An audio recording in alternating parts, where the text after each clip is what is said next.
Thanks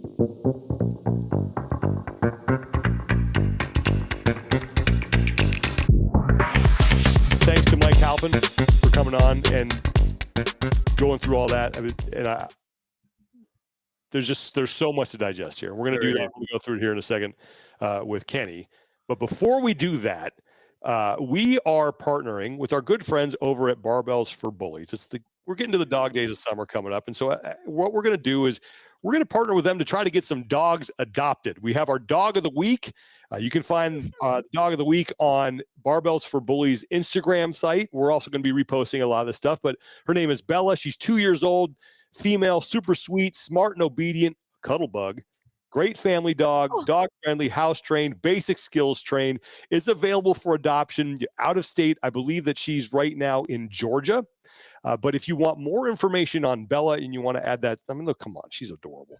You want to add that Bella sweet the beauty. pup, yeah, that sweet pup to your home. Adopt a dog. Make a difference for a dog that needs a forever home. Check out Barbells for Bullies. We're going to be posting this stuff as well. But listen, we want to help dogs out in the dog days of summer. Barbells for Bullies is a fantastic organization. And if you can help, you want to adopt a dog. And like I said, you can, even if you don't live in the state of Georgia, Barbells for Bullies will help you out. They can facilitate the adoption. But there's Bella if you're watching this. If not, you want to learn more about Bella. If you're just listening, again, Barbells for Bullies on Instagram. We'll also have this information on our Instagram site as well. But hey, let's do some good here and let's get some dogs adopted. Thanks to Barbells for Bullies for all the great stuff they do in the community. But go adopt Bella. You have a chance. Looks like she'd be a great addition to your family if you're looking for a dog. So we'll be doing that every week. Want her. We'll have our dog of the week. Okay, let's bring in Kenny now. Kenny Johnson, CrossFit Coach. How you doing, man? How are we doing, guys? Doing well. Thanks for being here. I know you got to listen to Mike Halpin talk about some of the stuff that went on with quarterfinals.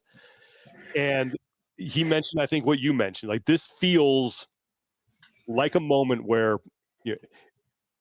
and I don't know if it's where the methodology and the sport separate. We can talk about what that actually might mean. But this does feel like something is going to change. Now, what that is, I don't know. And I think there are solutions and things that can be done that are a lot more realistic than others. But you made that post on your Instagram account about how you felt it was. And for people who haven't seen it, why do you feel like this is now the watershed moment? Yeah, I think the first thing to think about is not necessarily is right or wrong, or did people do reps or not reps. I think, like, obviously this is an impetus that's causing us to have all these conversations.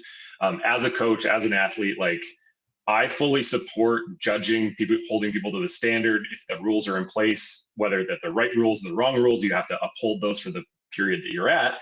However, that doesn't mean that doesn't also jumpstart other conversations. We've seen this in a lot of different places. And I look at it more from, how do we grow our sport? How do we support our athletes? And how do we look at this from a business standpoint? Not, did you stand up on top of a box or not? I think that's a conversation we can continue to have, and we'll probably be wrapped into this conversation.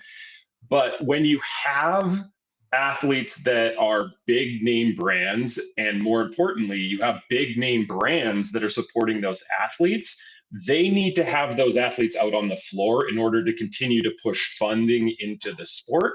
And at the same time, the only people, I think you heard Mike start to talk about this at the end of his conversation, the only time you really have a lot of push is in moments like this in order to make change, because it will get swallowed up in the conversation as it goes along. So if the goal is to move our sport forward, if it is the goal to professionalize what we're actually doing, this feels like a watershed moment where we have some big voices that actually have some brand potential behind them, and a collective group that's willing to maybe put themselves on the line to push for change in a way that can move this into a new future.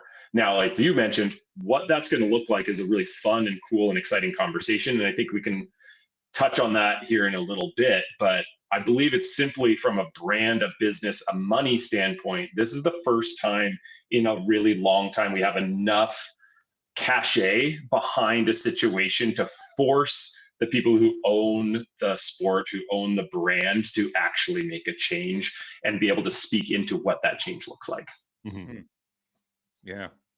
Right. I mean, immediately it jumps to mind, like, I mean, and I know it's different in every country, right? But like the idea of collective bargaining in the United States is a very powerful thing, whether it's, unions across all the different various, jobs. But I to me, like the buck starts and stops there. Can the athletes and the organizations that are not CrossFit effectively organize enough and are willing? And I think the line that you mentioned, are they willing to put enough on the line to where it actually makes a dent, right? Because like, what is the most powerful bargaining tool that any union can do is striking, right? Um, and we've seen boycotts in the past, back when there was change in 2020. But I don't know if it was it's hard to say what the exact numbers were, but having a set organization now lead the charge for that, I think it's hard for me to see that without that kind of materializing a little bit more or crystallizing a little bit more. But Well, I want to just preface one thing here too. It's like, I think everybody, wherever you land in this conversation, and we had this conversation last week with Jason Grubb, is whether it's athletes didn't pay attention to the standards, or no, it's on CrossFit because they're putting on this competition and things were unclear. I think everybody's coming from the same standpoint of like, this system needs to change. Like, this is not ideal. Also, I think the people who are administering these penalties and looking at these videos, like, I know a lot of them, they're great people. Like, they are trying their hardest to make this work to the point where they can say with confidence that, yes, we got the right people to semifinals. They do not have the manpower nor the time to do the ultimate thorough review of every single video of every single athlete, that to make this quote unquote the fairest that we possibly can. That's just not going to happen. And I don't think there's any bad actors that are trying to screw people over or anything like that. Everyone's coming from the same standpoint, I think, right now, that this needs to change. This isn't the best way to do it. Dave even said that in his weekly response, where he goes, yeah, I don't think this is the best way to do it. There's maybe a better way. So that being said, I think it's like, okay, well, what's real? Like, what can really be done? And I think if you let's make the assumption, for the sake of argument, that they are going to stick with this system another year. So there's no major structural changes. So realistically, like, what can be done to make quarterfinals better? And I think for me, I guess you would start with, if you're still going to let 25% of the people through, we talked about this before, split the leaderboards, have a community leaderboard for people who are not serious about going to semifinals, hold them to hey, you just got to get your score validated, you'll be on your own leaderboard. And then have the leaderboard for the pros, where you need videos of each one. You need to have a registered judge. All of your video is going to be watched. So at least you cut down on the confusion. And that way, when you get to a situation where, like Jacob Hebner said, you need to review all the people between Paige Powers and the last qualifying spot, that's a little more realistic to do, because you just start with the fact who has a video and who doesn't, and then you start Xing people out, and it makes maybe that a little more manageable. But that, to me, is one thing realistically that could be done if you're going to keep this system. Yeah, and I think what I would want to push for is, I fully agree, there are places along this system that can be fixed. What I think, if you root the problem all the way back to what we've been doing with CrossFit, is they've been so tight to hold on to everything and keep everything behind closed doors that they've not been willing to accept help or even ideas from outside of their organization, to the point of where they get paralyzed by their own group think that they have, both from a programming standpoint, from how they put these things out there, when obviously our community is more than willing to give ideas and volunteer their opinion. We start with a PFA now, but we need to get to the point where CrossFit is actually willing to accept the fact they cannot do all of this on their own, and they need a impartial and a committee that's not only just speaking to them, but is actually part of affecting the rules and how this works. Past athletes, coaches, people who are not a part of the actual process of competing any longer, who have a voice in how this is done. Because if CrossFit is the only people who get to control this entire piece, it's going to continue to roll around with 5 or 6 people behind a closed door, and then we're going to get it spat out with no level of communication. So, Sean, you might have a great idea there, but if we don't have open access to what the rules are, how those rules are created, we need to peel this layer all the way back to a centralized level of, or decentralizing a little bit of that control and allowing a few more people to have a voice into that conversation to root this into a new future. Because until that happens, it's somebody's idea in a siloed place, and it's going to spit out, and we're going to get what we get. Well, and to be fair, they do have the athlete advisory council. There are people that but they do not get to actually influence what they get to maybe influence. They do not have say in how it is actually done. You get the right to buy. You win the right to buy is what it is. Yeah. Because that's been something that we've talked about at length. Was like one of the biggest impediments to fine tuning this is some of the ivory tower issues that we've run into with HQ in the past. And I mean, part of it's human nature, right? Like, power is freely accepted, but given at great cost, right? It's like, yeah, we'll take it, but we're not going to give it up. And that's a very tough thing to do. And let's be honest, like the roots of the sport are more authoritarian than democratic, because of how it had to be legislated early on, just because it had to be like iron fist, what we say go, that's it. And now we're trying to unravel that at least a little bit for a potential bigger, a bigger idea in the future that may seem a little far-fetched right now. And I don't necessarily know how deeply rooted it is in the people that have been there a long time, because I do think there are a lot of great contributors that have been a part of the sport from the beginning that can be great contributors moving forward. But I don't know, the quote comes to mind. I haven't done this in a while, but when Thanos comes back for the Battle of Earth, and he's like, as long as there are people that remember what was, there are people that can't grasp what could be in the future, right? And some of that is kind of anchored in like, hey, we're so rooted in how things used to be and the way we're used to operating that we're gonna be really bristly and hesitant to accept anything that changes that moving forward.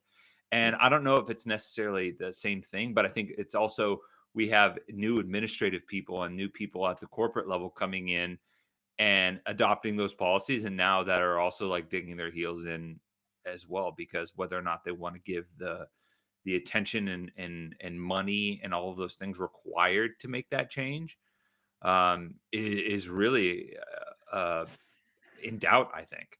And that's going to be another huge obstacle too. And even just identifying what the issues are, right? Because this is another thing that I mentioned with Halpin too, is like, in order to properly assess this, we have to not paint with broad brushstrokes at some level, right? Like, we have to identify what are the actual problems and what is the multitude of problems that we have here. Like an athlete getting penalty for unclear reps is different than getting penalized for a clear no rep. It's not the same as having YouTube pulled down for music or a missed video submission. All of these are unique scenarios that we're coming to find out are getting unique responses.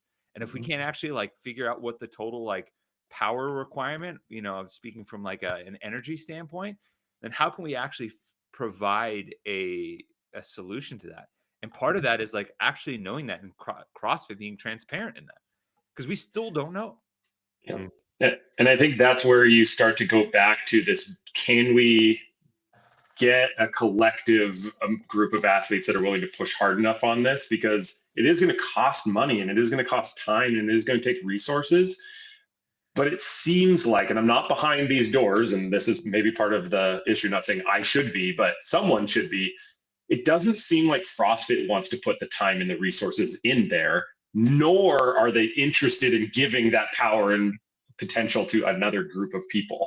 It's fine if you want one or the other. If you want to attribute the resources, if you want to bring all of this and keep it in-house, you have to own the responsibility to do that. And they seem not only unwilling, but almost like trying to shy more away from attributing resources to this side of the sport, which is okay if that's the decision you want to make, but then welcome a party of people who want to come and take this and move it forward, to clean up the rule book, to make things more communicative between the sport, to legitimize it from a standpoint of like, do we need to talk about things that are from that old guard that you talked about, Tommy? Like, is unknown and unknowable part of the methodology for training for life? Because we never know what's going to happen, or when your tire is going to blow out on the side of the road.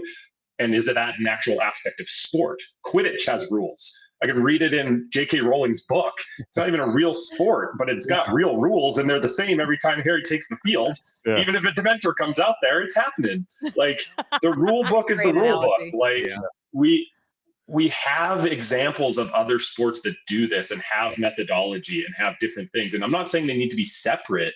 It's that we have created this construct that, and I applaud Dave for what he has created and the programming that he has done, but it's like that it has to be in his mind, in this like mad scientist against the world. It's like there is a level of continuity that you can create where the sport is still new and fresh and different, but our athletes know what they're stepping themselves into. They know what the expectations are. They know what their punishment is going to be if they don't adhere to those. You know, if you grab the face mask, you know the flag is being thrown and you know how far the ball is moving.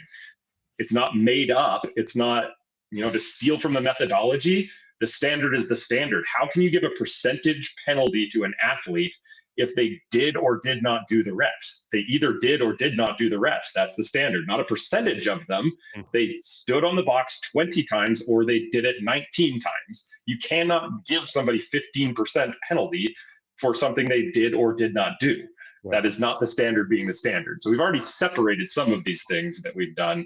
If CrossFit doesn't want to put the resources, energy, and money into it, like, let some people come in here who really, really want to and move it forward. Well, I think in a fairness of specificity too, that goes both ways for both the identifying the issues and also identifying what we say, what we mean when we say CrossFit too, right? Because like Sean and I both know, having worked with a lot of these people, I know that a lot of the individuals and people there want to put time and money and resources towards those problems. I know, we know Dave and Boz and all these other people there that we're like, dude, we would love to just be able to sort that. But they also get lumped into CrossFit too in some ways, because ultimately what comes down to is the decision of the company as a whole, right? And I think to be fair to a lot of the individuals that want to cause that change, that we clarify that too, because ultimately, you know, ultimately whoever is the final decision maker at the company is the one that is, you know, dropping the hammer. Lauren, if we're going to, let's say, as we stick with this assumption that we're going to keep the system, what do you think realistically, like what realistically would you do to make it better? You want my honest answer? Well, because you asked the question, I think it's a valid question. I think it's a really good question. What are the quarterfinals? Is this a community event, or is this now where the elite are going to play? And that is, I think that's part of the problem. And as we talked to Mike, I think one of the unintended consequences of letting more people in was the fact that now these penalties are having a much bigger effect on the athletes that really matter as far as going to semifinals. Well, and I think that it can be both, but they need to be treated differently. Agreed. Because again, if you talk to an affiliate owner, I think most would say the open and quarterfinals from the affiliate perspective was a success. They were easily programmed in class. They could run enough heat times. They could warm people up. People knew what they were doing, and everybody could get their score submitted in time because of the way that it was structured. And you can run the season exactly how it was this year for people like the four of us on the call right now. But for the elites, it needs to be separate. They can have the same workouts, but their windows can be tighter so people aren't repeating the workouts, and it truly is just a one and done. But honestly, whether we keep the system how it is now or change completely, I don't think that is going to the root of the problem. The root of the problem is that there are not enough people to hold the integrity of what we're trying to do. So regardless of what the season looks like, you either, as Kenny said, need to have more community support and allow feedback and allow, I don't know, volunteer positions or minimum wage paid positions or something, or you need to hire more people. We can't have it both ways, because there's no way that CrossFit can look at all of these videos, but then why are you setting yourself up for not having the integrity of being able to do what advances athletes to the next stage? To me, that you're already setting yourself up for people to question you. And for one gosh dang season, I want to get done with quarterfinals and be able to highlight the impressive shit that these athletes do and talk about how cool they are and why the heck can they do box jump overs so much faster than me for 20 freaking minutes. I want to talk about that. I don't want to talk about this stuff. And every year we sit here and every year we do it. And I just would like to get to the point where we can promote the success. I want to see the highlight videos of these athletes doing amazing things and talk about that. But instead, I mean, today I interviewed an athlete. It was not on the docket to talk about penalties, but somehow, guess what? We're talking about penalties because that's what everybody's talking about. Yeah. Well, And I think to go ahead, Sean. Well, I was going to, you mentioned other sports and having a rule book that's set at the beginning of the year. And I think if you look at like what the IF3 does with their definition of movements and standards, so you know every competition you show up to, this is what a thruster is, how it's going to be judged, and what the points of performances that are going to be looked at are. And it's like that, as we sort of deal in realistic solutions, I don't know why that seems like a really good idea. At the beginning of the year, it's like, here's our movement catalog. Here's how a box step up is going to be judged. Here's how a box jump over is going to be judged. And that just stays the same throughout the year. Yep. And if you don't know what the IF3 is, if you're watching this in your CrossFit only, International Functional Fitness Federation, that's a mouthful, and that's why we go with IF3, I think. Definitely a neat and under the radar currently, I think a little bit in America. It's growing a little bit more in Europe, but another essentially CrossFit fitness competition schedule, have world champions, national champions, all these things. And what Sean is talking about, their rule book comes out just like CrossFit does every single year. They update little things like this is how long your grips can be, and can you put chalk and tape on the bars, and all the other things that we're used to. But then they have a list of these are the workouts that will fall into our competition this year. So it might be 50, and they might not all show up into one of our competitions, but these are the 50 movements that will be sanctioned movements for this season. Here are the standards. Here's how they will be judged. Here is how, and again, do they still have to have subjective judges in person? Do they still have to do online competitions? Of course. And there are things that we can do to make that process better. But when you've seen it from day one, you know what it's going to be. The athlete not only can work on it, can test it, can video it. We know what the expectations are. The other side of it is it gives the athletes before these competitions an opportunity to have a conversation, which is what I went right after the Instagram post that I made was, why are we doing step ups in an online competition, which is, this is going to be really hard for us to judge in this scenario. Like, we could have given them feedback to say, hey, you have a box step up. You released this in January. We see this being a potential issue when online competition comes up, because we know from previous examples, it's hard to see hip, knee, shoulder, especially if you don't have a camera set up that works for everything. So it's like, just be a little bit more forward thinking and out front with what you're doing, and allow for that feedback to come back and then adjust accordingly, so it's not post hoc and then trying to create this mess. I think that solves a lot of issues. The problem is, it's like just not CrossFit's MO to be both upfront, on time, or deliver clear communication. And that kind of goes back to this root of this problem. Do they just need more help? Do they need to have conversations with people outside of their building? Because goodness, I will sacrifice hours of my time to help if that's what they need, and I will do it for free. And I know a million people who are passionate about this thing that are willing to help contribute if they're willing to open the doors. Because I think you said, Sean, that rule book being clear starts the whole process. Tommy, I just want to play devil's advocate for 1 second. Yeah. But couldn't you say that if you just read the standards on the box step ups going in, isn't that just clear? Couldn't you just make the argument, just do the movement? 100%. I mean, I know that, but they're moving so fast.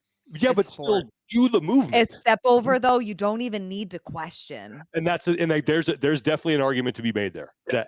That like for an And online, that's why Did you're it not or going you to didn't. hear me argue you should or shouldn't get a penalty. I think Right. we've touched on it already. Is it should be even across the board, and it should be objective, not subjective, as much as possible.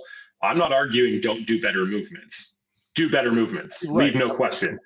The opportunity is then we know you can't watch 8,000 videos. So let's put yourself in a situation where you're not going to have to go through every single video between page and 40th place to make sure that everybody has the same standard. That's all I think I would ask for. It's set yourself up for success, not for failure. Yeah. In a step-up workout at the games, and you have a judge and a head judge and multiple people watching going, and Fellner's not standing all the way up. getting the same briefing. Run over there, and he maybe gets away with one of them, and then he's doing the rest of them right. And he's got, Chuck's eyes on him for the rest of the workout.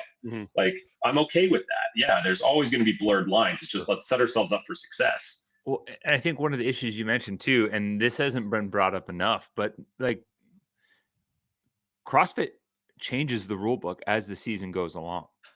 And it's not always amending or changing rules, but any sort of like change to the rule book mid-season for unless it's an extreme emergency, for most like sports is like a no-go, right? It's like, this is the rule. And, granted, how we might apply it, take the NFL, for example, might fluctuate a little bit based on the temperature and like whether or not the issue becomes more palpable in gameplay.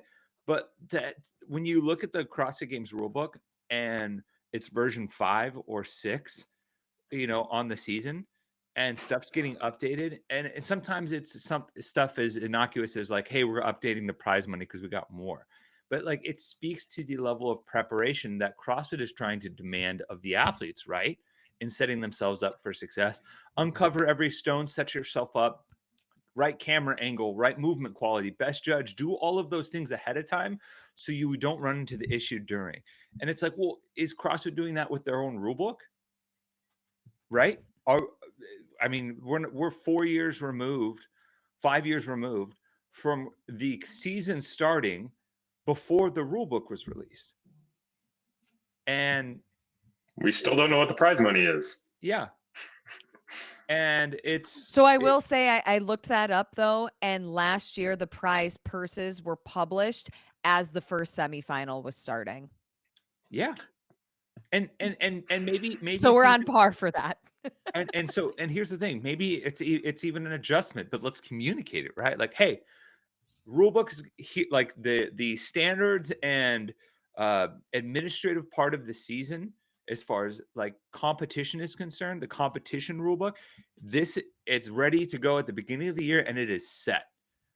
Prize purse, sponsorship stuff that gets listed out, like the soft items, that can be amended. That's a separate section of the rule book. But we know from this section to this section, when in regards to movement standards, penalties, video review, production, like stuff like that, that is set in stone at the start, and it does not change. And at the very least, even if you don't like it, like a lot of people don't like this situation, you can go, look, we told you this is what we were going to do. We're going to hold you to it. We'll talk about it in our off-season meetings that we invite you to, and we have a wide open conversation about, and we will try to make things better for next year. But and Dave kind of tried to do that, but it's like, it's a lot better when you're clear at the beginning and you go, look, this is what we told you to do. We know it sucks. And we've been, and Mike even brought this up, we've been consistent across the board. Then people go like, man, yeah, like I really wish I would have just gone a little slower and stepped up a little bit taller. And like, but we've created so much murkiness in these things over the previous years that's, I think, a bigger crux of the issue. I agree wholeheartedly. And you're building trust in the community that in the very least, they can communicate a standard and hold people to it across the board. And over time, then that's like, okay, we'll make allowances to, now we know that you can do that. When we actually get to the off season, we need to make adjustments. At least I know that whatever changes get made are going to be held. And right now we're not doing either. Yeah. You earn the right to hold things back, right? Transparency builds trust, just like you said. Yeah. And for whatever reason, because of this crux of this unknown and unknowable thing, which I do love, like I think it's fantastic. It's a fun surprise. Dave turning people around at the ranch was cool, as long as you only do it every once in a while. But you have to earn that right. Like if you, man, I'm gonna bring up the most gut-wrenching 90s moment of all time. Will Smith standing alone in his room and telling Uncle Phil, why does my dad not love me? Because if you've not shown up over and over and over again, you don't have the right to try to surprise somebody. Like, be consistent, be transparent, and then you want to take your kids to Disneyland? Heck yeah. But like, if you've been an absentee for years and you do this consistently, like, you don't have the right to be unknown and unknowable. And like, we've kind of lost that right, I think, at this point. We've been not transparent enough. We've changed things too many times. We've been too fickle in some of these situations. And I think this is like going all the way back to like my original point is why this should be a watershed moment. Maybe it won't be because there's not enough money, there's not enough passion behind it. But like, I've told my athletes like for 2 years now, like, don't put all your eggs in this CrossFit bucket because they're not somebody you can trust. It's not that we don't want to go to the games. It's not that we don't want to win the games, but it's like, we've got to plan our season around Madrid and Wodapalooza and Rogue. And if the games work out, because we don't know how the qualifiers are going to go, we don't know what the system's going to be, your whole year's not wasted. And I'd love for it to come back to where we can go, we trust this season enough that we can put a lot of our effort and energy there. But if I'm a brand, if I'm a coach, if I'm an athlete, this is the fourth most important piece of the season to me. I'm not putting my eggs in the CrossFit basket for so many reasons. If I get the sniffles and I can't do the workouts in time, I'm not going. If I get a hangnail and I can't do the workouts at quarterfinals, I'm not going. If they change the rules or whatever might happen, I'm not going. And you cannot train as hard as these guys do and try to build relationships with brands to only show up on the floor maybe one time. Well, especially if you're not a 1 through 10 athlete. If you're a 10 through 40, you got to show up. You got to have opportunity to be on the floor. You've got to have your Hannah Black moment where you throw 235 pounds over your head and gives you that chance to be on the stage. And you cannot trust CrossFit right now to give you that opportunity enough. I'm not saying they're doing it wrong. I just know they can do it better. And that's why it should be a watershed moment. Our athletes should push for more continuity and more transparency. That's a great segue, because the next thing I wanted to talk about is in Dave's response, if you watch his weekly update to what was going on here, the fact that he wasn't making any sort of hard commitments to what was ahead is, I mean, I think evidence enough to me that things are going to change next year. Now, what that's going to look like, I don't know. I have my own feelings about what I think they might do. But I don't know what that's going to be. And it's, I don't, the online competitions aren't going away. Dave said that. And I think most people are okay with them. I think it's necessary. To a point. Like, I think in the old, Tim Paulson brought this up on Death By when he was asked to design kind of your own system. He's like, go back to open, semifinal/regionals games. And while that was not a perfect system, I think people were more willing to deal with the review process because it happened week by week. And then there was a big buffer between the open and the semifinals to make sure that you really did a good, thorough review job there to make sure that you're getting the right people to semifinals. So there was more time.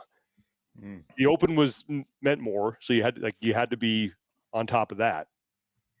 But I think like one is enough. Like one online thing for this big of a thing is enough. And then, but they need it, they being CrossFit, it's a moneymaker for them. So I don't know, like, I don't know how they change things. It's going to be interesting to see if it's going back to some sort of sanction model that has some more controls around it that involves the open. Okay. If it's straight, we're just going to go back to the old wild, wild west. If it's no, we're going to make another pivot to go back to the way it was with, open semifinals games. I have no idea, but it is pretty clear to me that they know. Dave's tone was like, yeah, we know that this isn't the best way. We know that. And I think that's great to hear. And obviously everybody and their mom has a different opinion of how they can do this. And this is the separation from maybe what is fair and what is best for the sport and the brand. But like, I would argue that we need to treat this like people use PGA, tennis, a lot of these things as a good example of our sport. Like, you should earn your card, your tour card. Like, if you've been a top 10 athlete at the games, if you've been a top 10 athlete at Rogue, if you've been a top 10 athlete at Wodapalooza, you can choose whatever events you want. Like, you're into semifinals next year, and just like the US Open or any of these other things, is like, yep, you got to qualify through the Open and through quarterfinals and all these other things. It limits the amount of athletes.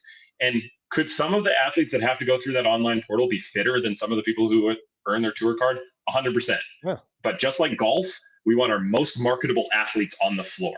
And if these people have proven that they've done it a couple of times and they're going to grow our sport and we get to see our best athletes compete, we got to get them in there, and then let everybody else earn and keep their card through this other process. And that's how you're going to keep this moving. And you just get rid of this idea that Tia might not make it. And we have to go through an entire year of wondering, like, oh my gosh, just because our internet connection didn't work, our entire season is like out the window. You also get invites to all those other events. Like, it just makes it easier to go, I know it's unfair. Like, I work with way more athletes that are not in the top 10 than are in the top 10. You know, come on. Sports ain't always... Ricky Fowler hasn't won a golf tournament in a long time, I don't think, but he sells a lot of golf clubs and a lot of orange hats. And like, you know, you got to have them on the course in order to keep people and their attention on there. So like, it's not maybe fair, but like, these guys have earned it in a way that we need to grow our sport with our best athletes on the floor. That's a really good point. Yeah. All right. Anybody got anything else? Man, we could talk about all of this forever. I will say this. Okay, go ahead. I would almost like to like bookmark sometime in the future where this comes up again, because I like what made me most nervous is when hearing Halpin say like, "Hey, do you remember the V-ups from last year?" I'm like, how many people remember that was a thing? Yeah, so it's like we can't let this die on the vine. Well, it's funny you brought up Golden too. I was thinking of that specific one as well. Yeah, and I just couldn't remember the content. That one tested my old Mentat Rolodex. I can still see that video too. I can still see him like jumping off the. I was like, that's you can't. It happened just down the road from us in like Central Cali. Like he was near Pismo Beach area, I think. But yeah.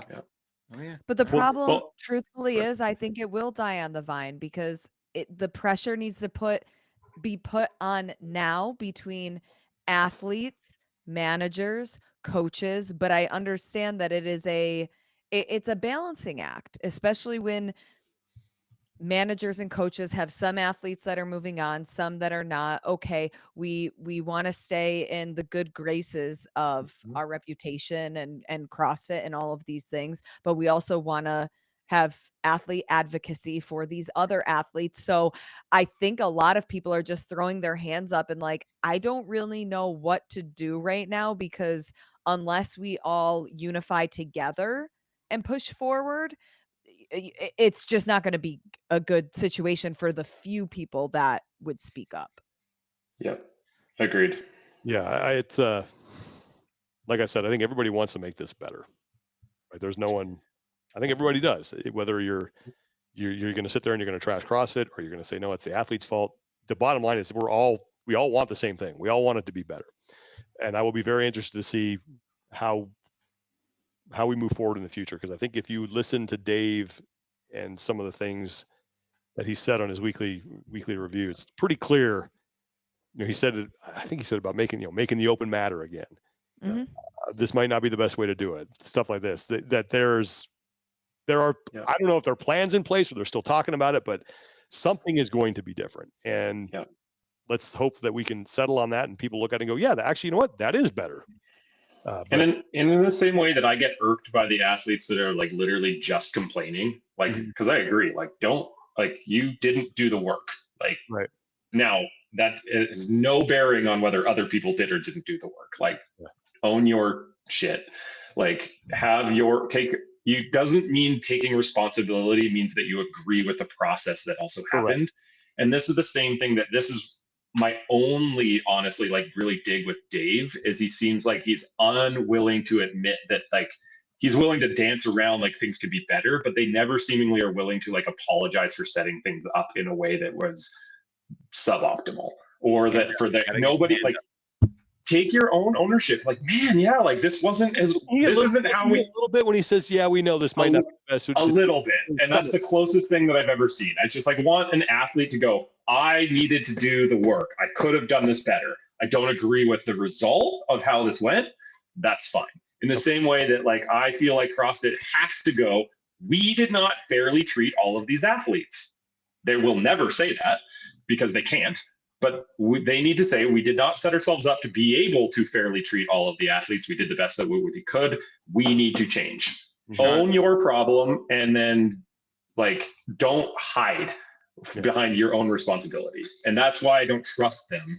It's not because they don't know that it needs to be fixed. It's that they don't ever admit that they might have been part of the problem.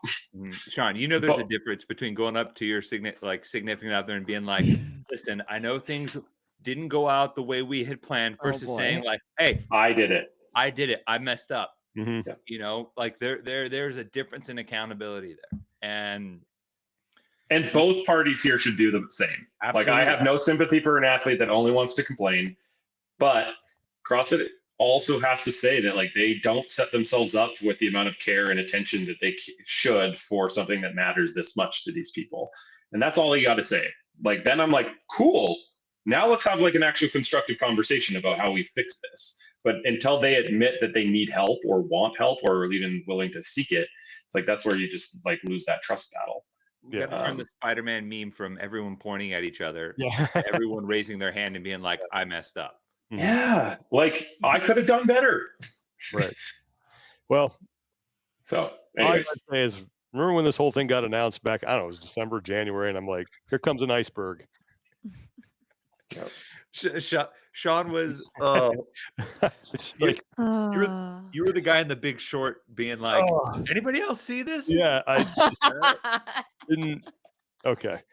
Well, look, it's an interesting conversation. I think we can all be excited for semifinals, which I am. We're finally going to get some in-person competition, which God knows we need, because that takes the focus off of this stuff. But at the same time, that doesn't mean that we can't just not keep this momentum going. For how do we make this better? And we all want that. Everybody wants that. And I think there's a lot of common ground to be had here. And I'm glad we were able to have Halpin on to get some perspective on that.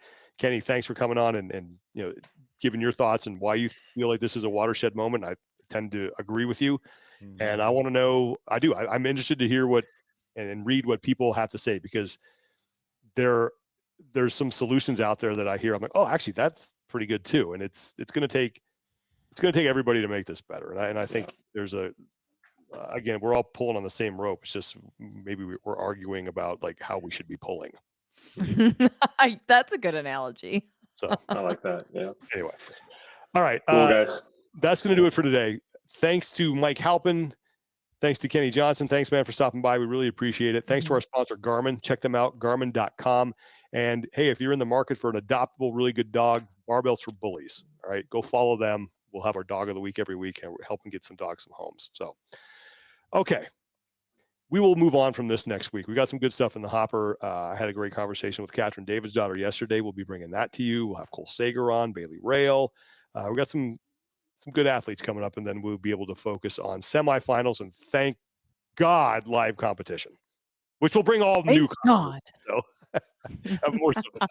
But all right, that's going to do it for today. Thanks for watching. Thanks for listening. Thank you for spending your time with us. For Tommy Marquez, Lauren Khalil, Kenny Johnson, and Mike Halpin, I'm Sean Woodland. Take care of each other. Be better, and we will talk to you.